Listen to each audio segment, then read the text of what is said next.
재난지원금, 코로나로 어려움을 겪는 국민에 대한 생활 안정 및 경제 회복 지원을 목적으로 정부에서 전 국민에게 지급한 지원금입니다. 벌써 몇 년 전 일이 돼버렸네요. 당시에는 지급 대상이나 사용처 문제 등으로 논란이 있었지만 소비 촉진이라는 측면에서는 효과가 있었다는 기사를 본 적이 있는 것 같습니다. 오늘은 우리가 받았던 재난지원금 같은 존재, 헬리콥터 머니에 대해 알아봅시다. 헬리콥터 머니는 중앙은행이 직접 가계와 정부에 현금을 주는 정책을 말합니다. 미국의 경제학자 밀턴 프리드먼이 창안한 말이죠. 헬리콥터가 어느 마을 상공에서 $1000치 지폐를 뿌린다고 생각해봅시다. 일본 마을 사람들은 돈을 줍기 위해 앞다퉈 나올 겁니다. 돈을 얻은 마을 사람들은 이런 일이 다시 되풀이되지 않을 독특한 행사라고 확신할 겁니다. 정리하자면 사람들에게 돈을 직접 지급함으로써 시중에 유통되는 돈의 양이 늘어나게 되고 그 결과 경기 침체를 해소하게 된다는 정책이죠. 시장에 돈이 돌지 않는 디플레이션 상황에 적절히 사용한다면 좋은 대응책이 될 수도 있을 겁니다.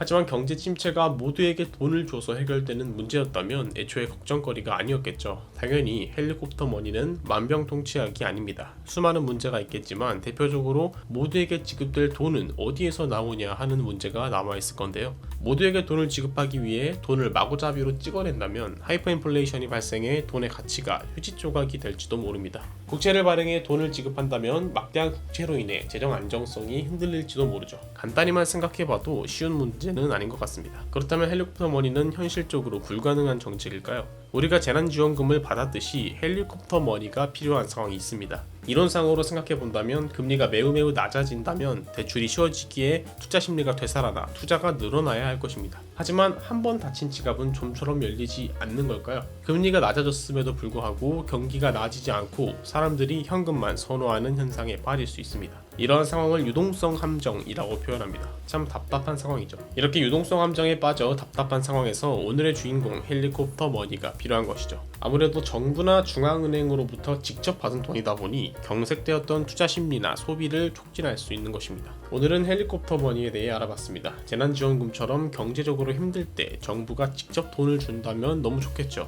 하지만 분명히 장단점이 있고 활용해야 할 상황도 분명한 정책이기 때문에 정부가 주는 이 돈이 어떤 돈인지, 어떤 상황에서 주게 된 돈인지 등 폭넓게 생각할 수 있는 계기가 되었으면 좋겠습니다. 오늘 이야기는 여기까지 하겠습니다. 들어주셔서 감사합니다. 금융문맹 탈출을 위해 노력합시다. 경제적 자유를 위해 노력합시다. 경제 캠퍼스가 함께하겠습니다.